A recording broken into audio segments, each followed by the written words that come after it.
5 minute 5 minute عطیہ سیستانی پہ بول سکتا ہوں؟ اچھا، حضرت آیت اللہ العظمہ سید علی حسینی سیستانی نام ہے، مشہد مقدس میں پیدا. سیستان ایک صوبہ ہے ایران کا، خراسان، سیستان، بلوچستان. سیستان ایک صوبہ ہے، ایک اسٹیٹ ہے ایران کی، اور وہاں سے ہیں. ان کے والد بہت بڑے عالم تھے، بھائی بھی عالم. اور آغا سیستانی جو ہیں مشہد مقدس میں پیدا ہوئے، ابتدائی تعلیم وہیں حاصل کی،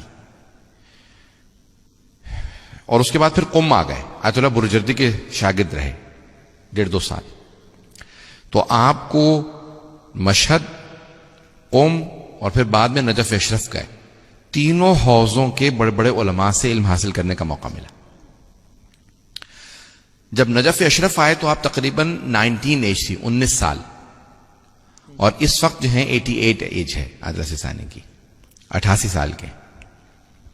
تو اب آپ اندازہ لگا سکتے ہیں کہ تقریباً وہ 70 سال نجف اشرف میں رہے، اور نجف اشرف میں انہوں نے بڑے بڑے بزرگ علماء سے درس حاصل کیا، آغا محسن الحکیم سے، آغا سید شیخ حسین ہلی سے، لیکن سب سے زیادہ جو آپ نے استفادہ کیا وہ آیت اللہ سید القاسم الخوئی سے.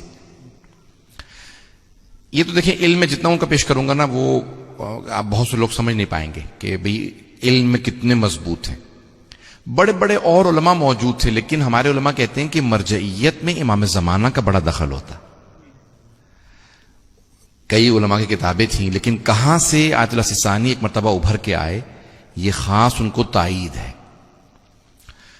2 چیزیں ان کی پرسنل لائف کی بڑی اہم ہیں. ایک، جس مکان میں ابھی رہ رہے ہیں 40 سال سے زیادہ ہو گئے اسی مکان میں، 40 ایئرس، اور یہ کرائے پہ مکان انہوں نے لیا تھا. شاید اب ان کے کسی چاہنے والے نے، مقلد نے خرید کے دے دیا ہو ان کو، لیکن انہوں نے نہیں خریدا. ابھی تک جو ہیں وہ اس جگہ پہ کرائے میں تھے. دوسرا، آغا سیستانی کے دیکھیں زہد و تقوی بہت زیادہ اہم ہے. علم سے زیادہ تقوی بہت زیادہ اہم ہے. اگر علم ہو اور تقوی نہ ہو تو علم کا کوئی فائدہ نہیں. سارے مراجع جو آیت اللہ سیستانی کی تعریف کرتے ہیں وہ ان کے زہد و تقوی کی تعریف کرتے ہیں.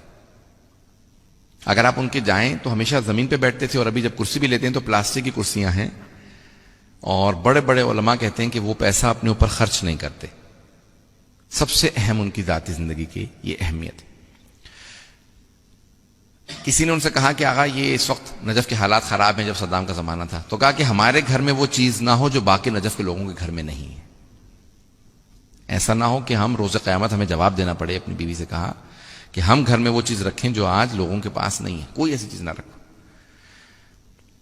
کسی کھانے سے متعلق ہے کہ ان کو کھانا پسند آیا، کسی نے گھر میں بھیجا ان کے، تو کہا کہ نہیں، یہ میں نہیں استعمال کرنا چاہتا. صبح اٹھ کے کہتے ہیں کہ میں تمام کے تمام شیعوں کے لیے پہلے دعا مانگتا ہوں، پروردگارا تو نے آج کی ذمہ داری مجھے دی ہے، میں سب کے لیے دعا مانگتا ہوں. تو ایک لیڈر کی کوالٹیز ہونی چاہیے، اور ان میں سب سے بڑی کوالٹی ہوتی ہے زہد و تقوی. اور آیت اللہ سیستانی کے لیے کہتے ہیں کہ عالمیت اپنی جگہ پہ، اتقا ہونا اپنی جگہ پہ، لیکن اورا یعنی سب سے زیادہ جو ان کے اندر ہے وہ ورع، تقوی اور زہد، وہ سب سے زیادہ. لباس اگر آپ ان کا دیکھیں سادہ، اور یہ سب سے بڑی علامت ہے کہ اتنا خمس ان کے نام پہ millions and millions of dollar دنیا میں جمع ہوتا ہے. ایران میں، عراق میں، پاکستان میں، ہندوستان میں، یورپ میں، مڈل ایسٹ میں، افریقہ میں، کہیں چلے جائیں ہر جگہ ان کے مقلدین ملیں گے، خمس نکالتے ہیں. لیکن وہ اپنی ذاتی زندگی کے اندر اگر آپ دیکھیں تو بہت سادگی ہے. ایک کوالٹی جو مجھے ان کی بہت زیادہ پسند ہے، کسی موضوع پہ جا کے آپ ان سے بحث کر لیں، وہ اس موضوع پہ بہت زیادہ گرپ ہوتی ہے ان کی، بہت مضبوط ہوتی ہے.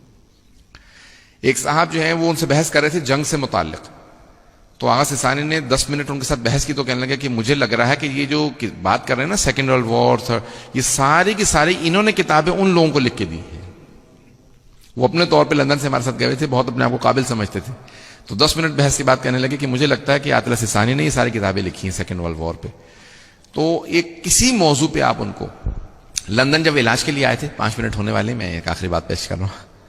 لندن جب علاج کے لیے آئے آیت اللہ سیستانی، تو اپنے وکیل سے، داماد سے کہا کہ میں اگر مطالعہ نہ کروں تو میں سو نہیں سکتا، اگر نہیں پڑھتا تو میں سو نہیں سکتا. تو یہاں میرے پاس ہاسپٹل میں کتاب نہیں ہے، تو کچھ کتابیں لا دو تاکہ میں پڑھ لوں. تو ان کے وکیل کہنے لگے، میں نے دفتر میں کہا کہ جو لیٹسٹ اس وقت جتنی بھی عربی اور فارسی کی جو جدید ترین کتابیں آئی ہیں نا، لبنان سے چھپی ہیں، ایران سے چھپی ہیں، عراق سے، جو جدید ترین تحقیق جو سب سے لیٹسٹ جو آپ کی ریسرچ ساری چھپی ہیں، کتاب جتنی بھی عرب اور ایرانی علماء کی عربی اور فارسی کتابیں، وہ سب لے لو. تو کہنے لگے 50-60 کتابیں میں ان کے پاس لے گیا.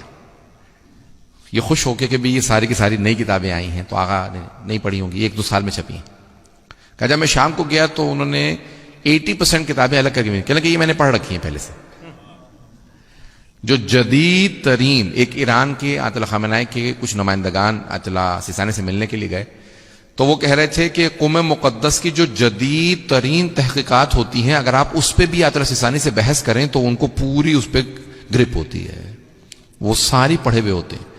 تو مرجع کا کام یہ نہیں ہے کہ وہ صرف اپنی تحقیق کو پیش کرے، بلکہ سب کی ریسرچ پڑھنے کے بعد پھر وہ نظریہ قائم کرے. تو یہ ہماری بہرحال مرجعیت کا ان کا کمال ہے. تو آیت اللہ سیستانی کی ہر موضوع پہ اچھی خاصی نظر ہے، جتنے بھی موضوعات ہوتے ہیں. وآخر دعوانا الحمدللہ.